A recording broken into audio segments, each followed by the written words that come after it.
کا ایمان ہے اس بات پہ کہ سارے کائنات کا مالک خالق رب ایک ہے، اللہ ہی سارے جہاں کا خالق ہے، مالک ہے، ہمارا پروردگار ہے۔ جس طرح اس کا وجود تنہا ہے، وہ اپنی ذات و صفات میں تنہا ہے، اسی طریقے سے اس کا محبوب تمام صفات میں اور تمام نبیوں میں سب سے عرفہ و اعلیٰ ہے، اور مقام میں اس کا کوئی ثانی نہیں۔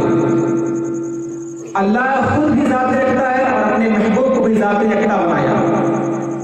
نہ اللہ کے جیسا کوئی ہو سکتا ہے، نہ رسول اللہ صلی اللہ علیہ وسلم کے جیسا کوئی ہو سکتا ہے۔ یہ شعر اسی کی طرف سماعت فرمائیں کہ مصطفیٰ ذات یکتا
مولانا محمد المعدل الجود والکرم مبارک صلی اللہ علیہ وسلم۔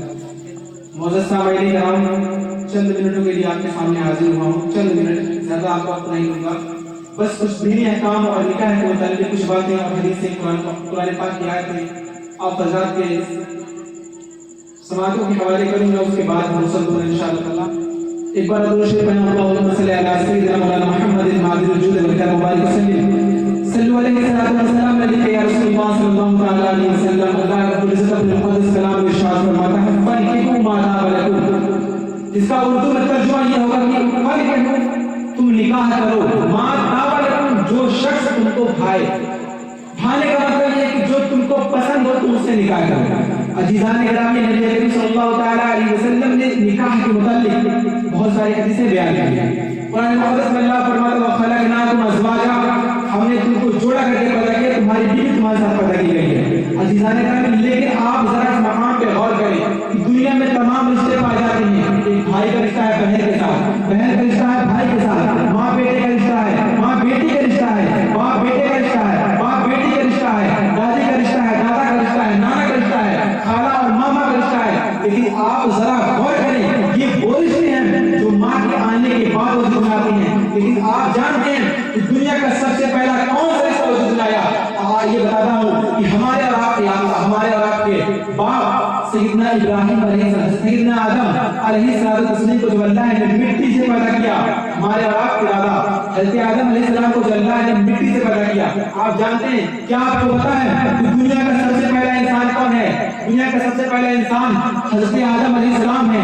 حضرت آدم علیہ السلام کو جو اللہ نے پیدا کیا، پیدا کرنے کے بعد آپ کو جنت میں بھیج دیا کہ آپ جنت میں رہیں اور جنت کی تمام چیزوں سے فائدہ اٹھائیں، جنت کے میوے سے فائدہ اٹھائیں، جنت کی تمام آشائش و آرام سے فائدہ اٹھائیں. لیکن حضرت آدم علیہ السلام کو سکون نہیں پڑا، سکون نہیں مل رہا تھا. آپ جانتے ہیں کہ آج ہر انسان نیکیاں کیوں کرتا ہے، برائیوں سے کیوں بچتا ہے، نمازیں کیوں پڑھتا ہے، روزے کیوں رکھتا ہے، صدقات و خیرات کیوں کرتا ہے، ماں باپ کے حقوق کی فرما برداری کیوں کرتا ہے؟ وہ اس لیے کرتا ہے کہ اگر میں نیکی کروں گا تو میرے نیکی کے بدلے میں انشاءاللہ تعالیٰ مجھے یہ صلہ دے گا، یہ بدلہ دے گا کہ مجھے جنت میں اعلیٰ سے اعلیٰ مقام عطا فرما دے گا. ہر انسان جو بھی نیکی کرتا ہے وہ اس لالچ میں نیکی کرتا ہے کہ ہو سکتا ہے کہ میری یہ نیکی اللہ کی بارگاہ میں قبول ہو جائے اور اس نیکی کے بدلے مجھے جنت مل جائے.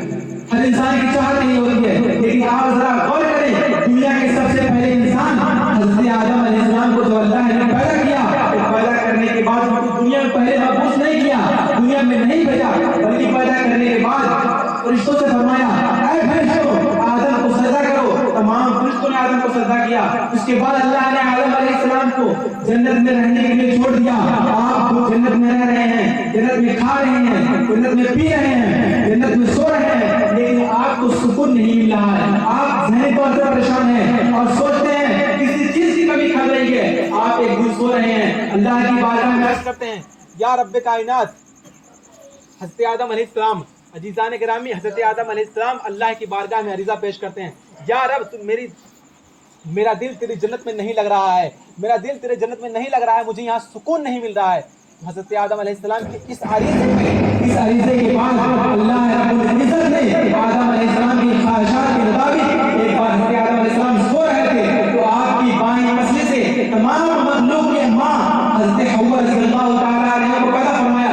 پیدا فرمانے کے بعد ان کو ایک جگہ بٹھا دیا تو حضرت آدم علیہ السلام پیدا ہوئے. حضرت آدم علیہ السلام کی نیند کھلی. نیند کھلنے کے بعد دیکھتے ہیں کہ میرے سامنے ایک بہت ہی خوبصورت حسین و جمیل عورت بیٹھی ہے. آپ اس کی طرف بڑھے، اس کی طرف مائل ہوئے، اس کی طرف کھینچے چلے گئے تو آپ کو فرشتوں نے روکا کہ اے آدم تم اس عورت کو ٹچ نہیں کر سکتے، تم اس عورت کو چھو نہیں سکتے، اس لیے کہ اس کو چھونے کے لیے تم کو پہلے حق مہر دینا پڑے گا، تم کو اس سے نکاح کرنی پڑے گی، نکاح کرنے کے بعد ہی تم اس عورت کو چھو سکتے ہو. تو آپ نے فرمایا مہر میں کیا دوں؟ اس زمانے میں آدم علیہ السلام کے پاس کوئی کرنسی نہیں تھی، نہ درہم تھا، نہ دینار تھا، نہ روپیہ تھا، نہ ڈالر تھا، کوئی بھی ایسی چیز نہیں تھی، نہ زیور تھے. حضرت حوا علیہ السلام کو، حضرت حوا رضی اللہ تعالیٰ عنہ کو آپ بطور مہر دیتے. اللہ رب العزت نے فرمایا کہ فرشتوں ان سے کہہ دو، آدم علیہ السلام سے کہہ دو کہ آپ کا مہر یہ ہے کہ آپ تمام نبیوں کے سردار یعنی میرے محبوب احمد مصطفیٰ محمد مصطفیٰ صلی اللہ تعالیٰ علیہ وسلم پر ایک بار درود پڑھیں اور آپ کا ایک بار درود پڑھنا آپ کی بیوی کے لیے آپ کا مہر ہو جائے گا. یہ مہر حضرت آدم علیہ السلام نے حضرت حوا کو دیا. ایک بار درود شریف پڑھا. کس کے اوپر درود شریف پڑھا؟ ساری کائنات کے مرکز عقیدت ہمارے آپ کے آقا پر. ایک بار درود شریف پڑھا. یہ درود شریف پڑھنا ان کے لیے مہر ہے. لیکن اس زمانے میں یہ درود شریف پڑھنے سے کام نہیں چلے گا. فقہاء کرام نے مہر کا ایک متعینہ مقدار فکس کر دیا ہے، اتنا مہر دینا ہے. جانتے ہیں ہمارے گھروں میں نکاح ہوتے ہیں، شادیاں ہوتی ہیں تو ہم بنا سوچے سمجھے بے شمار فضول خرچیاں کرتے ہیں. پٹاخوں پہ ہم خرچہ کرتے ہیں اور یہ بہت سارے فضول خرچیاں ہیں. میں شمار نہیں کروانا چاہتا، اس پر جانا بھی نہیں چاہتا، اللہ کی بنا ان چیزوں سے. لیکن میرے عزیزوں آپ کو میں قرآن مقدس کی ایک آیت کریمہ پڑھ کے سناتا ہوں. اللہ رب العزت اپنے مقدس کلام میں ارشاد فرماتا ہے کلوا واشربوا ولا تسرفوا. کھاؤ پیو مگر اسراف نہ کرو. اسراف کا مطلب ہوتا ہے فضول خرچی، فالتو پیسہ اڑانا. یہ چیز اسلام آپ کو اس چیز کی اجازت ہرگز نہیں دیتا ہے. اگر سے پیسہ آپ کا ہو، آپ کو اللہ نے بے شمار دولت دی ہوں، لیکن پھر بھی اللہ فرماتا ہے کہ فضول خرچی نہ کرو، اس سے بچو. ان المبذرین کانوا اخوان الشیاطین. بے شک فضول خرچی کرنے والے، پیسہ برباد کرنے والے، بیجا پیسہ اڑانے والے شیطان کے بھائی ہیں. آپ ذرا غور کریں. ہم نے اپنے شادیوں میں پٹاخے لائے ہیں، پٹاخے لا کے پھوڑتے ہیں. میرے عزیزوں آپ اسلام نہیں ہے، اسلام کا دین بھی اسلام کا شعار نہیں ہے، اسلام کا طریقہ نہیں ہے. اسلام تو تم کو یہ کہتا ہے کہ تم سنت کے طریقے میں نکاح کرو، مسجد میں نکاح کرو، دو گواہوں کی موجودگی میں نکاح کرو، اور کم سے کم جو نکاح کی مہر کاٹی گئی ہے وہ ہمارے اور آپ کے مذہب میں مذہب سکہ ہوتا ہے، چاندی کا سکہ ہوتا ہے. عرب میں چاندی کا سکہ اس کو درہم کہا جاتا ہے، اور سونے کے سکے کو دینار کہا جاتا ہے اس زمانے میں. اس زمانے میں نہیں ملے گا. سونا چاندی اس زمانے میں آپ کو صرف زیورات کے طور پر مل سکتے ہیں، پیسے اور روپے کی شکل میں نہیں مل سکتے. جیسان کرام نے جو مہر کی مقدار بیان کی ہے، علماء کرام نے 10 درہم بیان کیا ہے. اگر آپ اس کو دور حاضر کے مطابق ماپنے کی کوشش کریں گے، تولنے کی کوشش کریں گے، تو وہ 10 درہم 600 گرام، وہ 10 درہم 618 ملی گرام ہوتا ہے جو اس کی مقدار ہے. اور اگر آپ اس کو پیسے میں ڈیوائڈ کریں گے، گرام 618 ماشا ہوتا ہے. لیکن اگر گرام میں آپ اس کو تولنے کی کوشش کریں گے تو 30 گرام ہوتا ہے، 30-31 گرام کے قریب اس کی مقدار پہنچتی ہے. اتنا چاندی، 31 گرام چاندی اگر آپ کے پاس ہے تو آپ اپنی عورت کو بطور مہر دے سکتے ہیں. یہ کم سے کم کوانٹٹی، اس سے کم میں نہیں ہو پائے گا، یہ کم سے کم ہے. اور اگر آپ اس کو پیسے کے اعتبار سے تولنے کی کوشش کریں گے تو 3000 کے قریب پیسہ آتا ہے. شادی کا بس اتنا خرچہ ہے. ایک مرد کو اپنی عورت کو مہر کے طور پہ 3000، کم سے کم جو مہر کی مقدار ہے 3000 ہے دینا ہوتا ہے. لیکن ماشاءاللہ ہمارے قوم کے لوگوں کو اللہ نے دولت دی اور لوگ اپنی عورتوں کو بطور مہر لاکھوں میں دیتے ہیں. دینا بھی چاہیے، اچھی بات ہے، دینا چاہیے. لیکن آپ ذرا یہ غور کریں کہ نکاح کو کتنا آسان اسلام نے لگایا ہے. اور نبی کریم صلی اللہ علیہ وسلم فرماتے ہیں النکاح نصف الایمان. اور ایک حدیث میں مصطفیٰ صلی اللہ علیہ وسلم ارشاد فرماتے ہیں جس نے نکاح کر لیا اس نے اپنے آدھے ایمان کو محفوظ کر لیا. اب وہ اپنے آدھے ایمان کے بارے میں اللہ سے ڈرے، نیکیاں کرے، نمازیں پڑھے، روزے رکھے، ماں باپ کے ساتھ اس نے سلوک کرے، آدھے نکاح کے متعلق. لیکن نکاح کرنے کے بعد انسان کا آدھا ایمان سیف ہو جاتا ہے، محفوظ ہو جاتا ہے نا. اور ایک حدیث میں میرے آقا صلی اللہ علیہ وسلم ارشاد فرماتے ہیں کہ دنیا اور دنیا کی تمام چیزیں انسان کے لیے، متاع دنیا انسان کے لیے ہے، اور انسان کے لیے سب سے بہترین چیز جو دنیا میں ہے وہ نیک بیوی ہے. نیک بیوی انسان کو چاہیے کہ جب بھی شادی کرے تو اس بات کا خاص لحاظ رکھے کہ میری زوجیت میں جو لڑکی آئے گی جس سے میں شادی کروں گا وہ نیک تو ہے، پرہیزگار تو ہے، نماز تو پڑھتی ہے، قرآن تو پڑھتی ہے. خوبصورتی الگ بات ہے، میرے عزیز، خوبصورتی سے پیٹ نہیں بھرنے والا ہے، خوبصورتی سے آپ کا گھر نہیں چلنے والا ہے. یاد رکھیں کہ ایک نوجوان، ایک انسان ہر چیز برداشت کرتا ہے، برداشت کر سکتا ہے. لڑکی کی غلطی برداشت کر سکتا ہے، اپنی بیوی کی تمام غلطیوں میں پانی ڈال سکتا ہے، نظر انداز کر سکتا ہے، لیکن اپنی بیوی کی غداری کو ہرگز برداشت نہیں کر سکتا.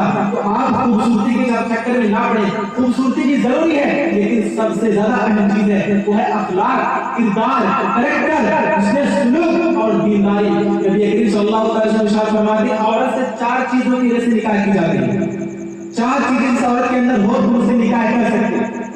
پہلی چیز اس عورت کے اندر دینداری ہونی چاہیے، اسلام سے محبت رکھتی ہو، نبی کریم صلی اللہ علیہ وسلم سے محبت رکھتی ہو، اور ارکان اسلام نماز روزے کی پابند ہو، اور قرآن پاک پڑھنا کم سے کم تو جانتی ہو. اس کی خوبصورتی کی وجہ سے بھی نکاح کی جاتی ہے. اب اگر اس کے بعد خوبصورتی ہے تو ماشاءاللہ اچھا ہے، خوبصورتی بھی ضروری ہے. ایسا نہیں ہے کہ کسی سے انسان کر لے، جس سے اس کا دل بھائے، جس سے اس کا دل لگے اسی سے نکاح کرے. میں نے جو پہلی آیت پڑھی ہے فَانكِحُوا مَا طَابَ لَكُم، اللہ آپ کو ہرگز کبھی زبردستی کرنے کی بات نہیں کرتا ہے. نہ ماں باپ کو اجازت ہے کہ اپنے بچوں کی زبردستی میں شادی کریں، یہ چیز کی اسلام اجازت نہیں دیتا ہے. ماں باپ کا حق ہے، بے شک حق ہے، ماں باپ کا مقام بہت عرفہ ہوا ہے. ماں باپ کو عظیم آدمی ہیں جن کے بارے میں اللہ کے نبی صلی اللہ علیہ وسلم ارشاد فرماتے ہیں کہ ایک مرد کے اوپر سب سے زیادہ حق اس کی ماں کا ہے.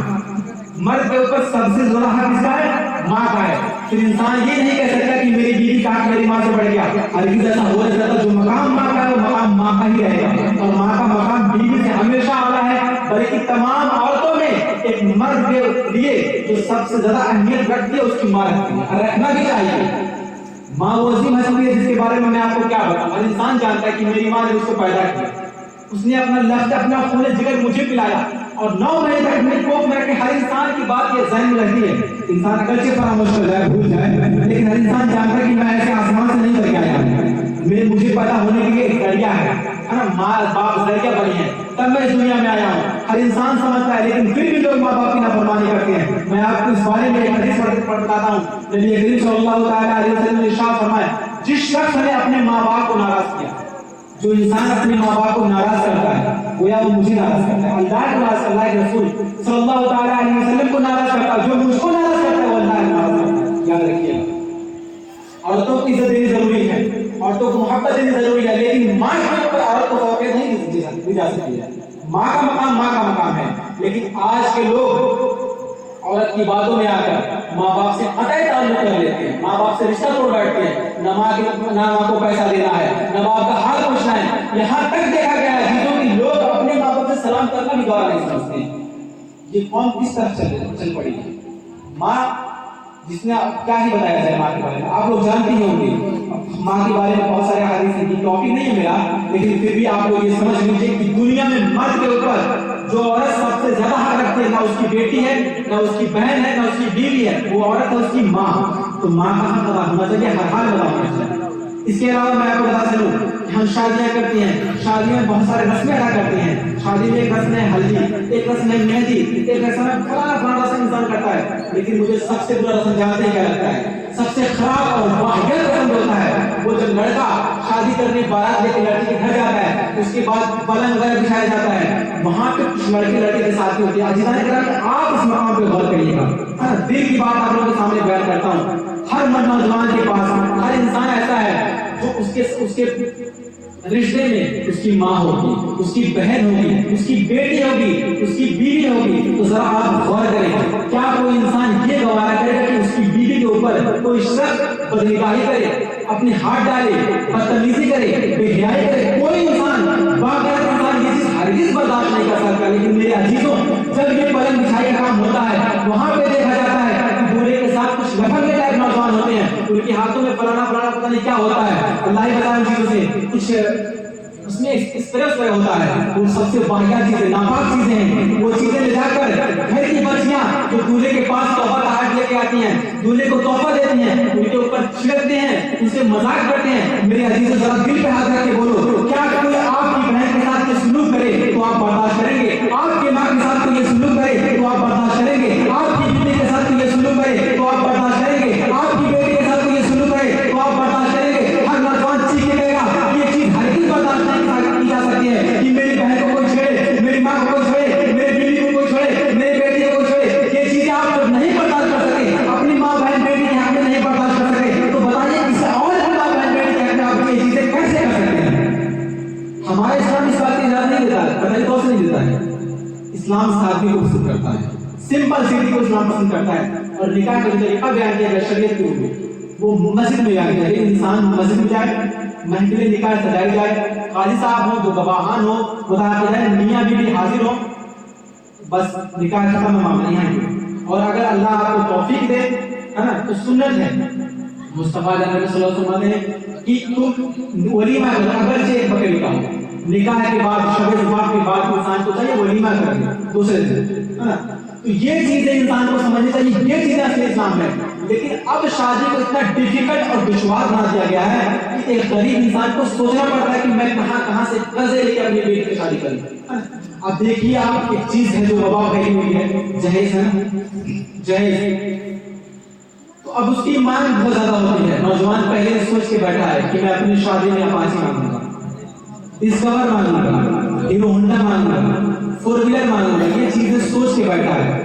ذرا آپ سوچیں، آپ اپنے خود ہی سوچ کے سمجھیں کہ کیا انسان شادی کے لیے اپنے آپ کا سودا کر رہا ہے؟ آپ مجھے دہیج دیجیے بائک، میں اپنے نفس کو اپنے آپ کی بیٹی کے حوالے کر دوں گا، نہ ماں کراؤں گا، نہ بیٹی نہ بہن کراؤں گا۔ ایسا ہوتا بھی ہے، جب لڑکی جہیز لے کر آتی ہے تو اپنا حق بتاتی ہے کہ میں لے کے آیا۔ آپ لوگ جانتے ہوں گے، ہم نے تو مشاہدہ کیا نہیں، نہ تجربہ ہے، ابھی تو کمارے ہیں، لیکن جو لوگ ہم سے عمر دراز ہیں، ہمارے باپ دادا کی عمر کے، وہ لوگ دیکھتے ہیں کہ لڑکی جب لے کے آتی ہے تو ہم جتاتی ہے، وہ کہتے ہیں میرا ہے، کہتے کہ نہیں کہتے؟ بہت غور سے بولتے ہیں کہ میرا ہے، لیکن اب جب اس کو چانس ہی نہیں دے گے نا لانے کا تو وہ نہیں کہہ پائے۔ ہمیں نہیں چاہیے، اللہ نے ہمیں بہت دیا ہے، بے شک اللہ نے دیا، نہ بھی ہو ہمارے پاس فریج نہ بھی ہو، کولر نہ بھی ہو، بائک نہ بھی ہو، پیدل چلے، اللہ نے قدموں کو تو دیا ہے، دو پیر دیا، سلامت سے تعلیم پیر ہم پیدل چل جائیں، کوئی دقت نہیں ہے۔ لیکن کسی کا دیا اور بھیک ہرگز نہیں کرنا، بھیک مانگیں گے۔ میں جہیز کو بھیک سے بھی بری چیز سمجھتا ہوں، اور یہ ہے بھیک، ہے نا؟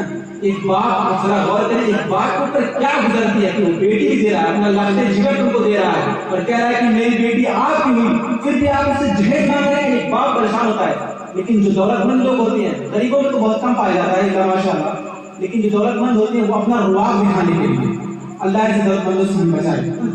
لوگ سوچتے ہیں کہ میرے پاس دولتیں ہیں تو میں اپنے دولت کا ناجائز فائدہ اٹھاؤں گا. ایک دولت مند انسان کے پاس دولت ہے, وہ اپنی بیٹی کو 5 لاکھ دہیج دیتا ہے. تو ایسا نہیں ہے کہ شادی میں سب امیر ہی جائیں گے, کچھ غریب بھی جائیں گے, غریب نوجوان بھی جائیں گے, مڈل کلاس کے لڑکے بھی جائیں گے. ان کے دل میں خواہشات بھرے رہتے ہیں کہ میرا دوست ہے, امیر ہے, اس کے سسر نے فوجمنٹ جہیز نہیں دیا. اس کے دل میں ارمان جاتے ہیں کہ میں بھی شادی کروں گا تو جہیز بھی مانگوں گا. یہ چیز اس کے ذہن میں. اجدان کرام میں آپ نے یہ بات ٹھان لے کہ نہ جہیز مانگیں گے نہ جہیز دیں گے. بس یہ کہیں کہ آپ کی لڑکی چاہیے, اس کا نماز چاہیے, اس کی روزے چاہیے, اس کی نیکیاں چاہیے, اس کا اخلاص چاہیے, اور اس کا وفاداری چاہیے. اب جب یہ چیز آپ عہد کر لیں گے تو انشاءاللہ تعالیٰ آپ کی زندگی جنت بن جائے گی. اور میرے مصطفیٰ صلی اللہ تعالیٰ علیہ وسلم نے فرمایا بھی ہے کہ انسان کی نیک بیوی, دنیا میں انسان کی اگر نیک بیوی ہے تو اس کے لیے دنیا کی سب سے بڑی نعمت وہی ہے. سب سے بڑی نعمت یہ ہے, بس یہ ہونا چاہیے نیک کی سب سے چیز ضروری ہے. ایک واقعہ آپ کے سامنے بیان کرتا ہوں. شیخ تیمانی رحمۃ اللہ علیہ بڑے پائے کے بزرگ گزرے ہیں. شیخ تیمانی رحمۃ اللہ علیہ کی بات, ان کے پاس ایک بیٹی تھی, بہت نیک تھی, مہذب تھی, پرہیزگار تھی, متقیہ تھی, بہت نیک تھی. تو نیک لوگوں پہ اچھے لوگ سب کی نگاہ پڑتی ہے کہ نیک ہے, کوئی برے. دیکھیے ناچ گانا دیکھنا اچھی بات ہے, ناچ گانا لڑکیاں نہیں کرتی ہیں, طوائفیں کرتے ہیں, ویشیا کرتے ہیں, سب دیکھتے ہیں, دیکھنے والے لوگ پسند کرتے ہیں کہ بہت اچھی ناچتی ہے. لیکن کوئی انسان یہ گوارا نہیں کرے کہ میں پیشہ سے شادی کروں, کوئی بہیا والا سے شادی کرنا پسند نہیں کرے گا جو ناچتی ہے, کوئی نہیں پسند کرے. کوئی نوجوان یہاں پہ بول دے کہ میں شادی کرنا چاہتا ہوں کسی ناچنے والی سے, نہیں کوئی کرے گا. ہر نوجوان اگر سب کچھ غلط ہو لیکن سوچتا ہے کہ میری نکاح میں جو لڑکی ہے وہ نیک آئے. مسلمان نوجوان کو یہ کیا ہے. شیخ تیمانی رحمۃ اللہ علیہ کی بیٹی تھی, بہت نیک تھی, متقیہ, پرہیزگار. بادشاہ وقت شاہ تیمانی کی نظر اس بیٹی پہ پڑی, اس کے اخلاص کے بارے میں اس نے جانا تو شیخ تیمانی کی بارگاہ میں اپنا خط بھیجا اور کہا کہ شیخ صاحب میں آپ کی بیٹی سے نکاح کرنا چاہتا ہوں. بادشاہ وقت ہے, اس کے پاس دولت کی کمی نہیں ہے, بے شمار دولت ہے. بادشاہ کے پاس دولت کی کمی نہیں بھائی, خزانہ اس کے پاس ہے, مال دولت اس کے پاس ہے, نوکر چاکر اس کے پاس ہے. جب اس نے رشتہ بھیجا شیخ صاحب کی بارگاہ میں, یہ اللہ کے بزرگ ہیں, شیخ صاحب نے کہا کہ مجھے 3 دن کی مہلت دو, 3 دن کے بعد تمہارا جواب دوں گا. شیخ صاحب 3 دن کے عرصے میں اپنی بیٹی کے لیے کوئی نیک لڑکا تلاش کرنے نکل گئے, اس مسجد میں, اس مسجد میں. تب تمام مسجد میں آپ نے چکر کاٹا, ایک مسجد میں دیکھا کہ ایک نوجوان لڑکا نماز پڑھ رہا ہے, اچھی طریقے سے دعا مانگ رہا ہے. جب وہ لڑکا نماز سے فارغ ہوا, شیخ صاحب نے اس کے پاس آ کے کہا کہ تم میرے لڑکی سے شادی کرو. وہ لڑکا بہت غریب تھا, مالدار نہیں تھا. شیخ صاحب نے اپنی جیب سے کچھ پیسہ اس کو دیا, یہ پیسہ لو, اس پیسے سے کچھ سامان لے لو, یہ سامان وہ سامان لے لو. لینے کے بعد شیخ صاحب نے کہا کہ تم میری لڑکی سے شادی کرو. نوجوان راضی ہو گیا. اب راضی ہونے کے بعد دونوں کا نکاح بھی ہو گیا. نکاح ہونے کے بعد جب وہ لڑکا شیخ صاحب کی بیٹی کو لے کے اپنے گھر گیا تو وہ لڑکی کیا دیکھتی ہے کہ اس کے گھر میں سب چیزیں تو خالی پڑی ہیں, کچھ نہیں ہے. ایک سراہی رکھی ہوئی ہے, سراہی سمجھتے ہیں آپ, سراہی رکھی ہوئی ہے, پرانے زمانے کا بوتل میں پانی رکھ لیتا تھا. سراہی رکھی ہوئی, سراہی کے اوپر ایک سوکھی روٹی رکھی ہوئی ہے. شیخ صاحب کی بیٹی نے کہا کہ یہ کیا رکھی ہوئی ہے. اس نے کہا کہ میں نے روٹی رکھا ہے تاکہ میں اسے افطار کر سکوں. لڑکا روزہ تھا, روزہ روٹی اس لیے رکھا تھا کہ روٹی اگر میرے پاس ہوگی تو شام میں جب مغرب کی اذان ہوگی تو میں اس روٹی کو کھا کے اپنی افطار کروں گا, روزے کو مکمل کروں گا. لیکن میرے عزیزوں کو لڑکی کہتی ہے کہ یہ کیا ہے. اس نے کہا کہ یہ روٹی ہے. لڑکی الٹے پاؤں اپنے باپ کے گھر کی طرف لوٹنے لگتی ہے. تو لڑکا کہنے لگتا ہے کہ مجھے پتا تھا کہ یہ غریب انسان کے گھر تم ہرگز نہیں رک سکتی. تمہارے والد صاحب اتنے پائے کے بزرگ ہیں, تمہیں غریب کے یہاں نہیں رک سکتی. لڑکی نے کہا کہ یہ بات نہیں ہے, میں تمہارے اس لیے نہیں رک رہی ہوں, تمہارے گھر سے اس لیے نہیں جا رہی ہوں تم نے یہ تمہاری غریبی کو دیکھ کر.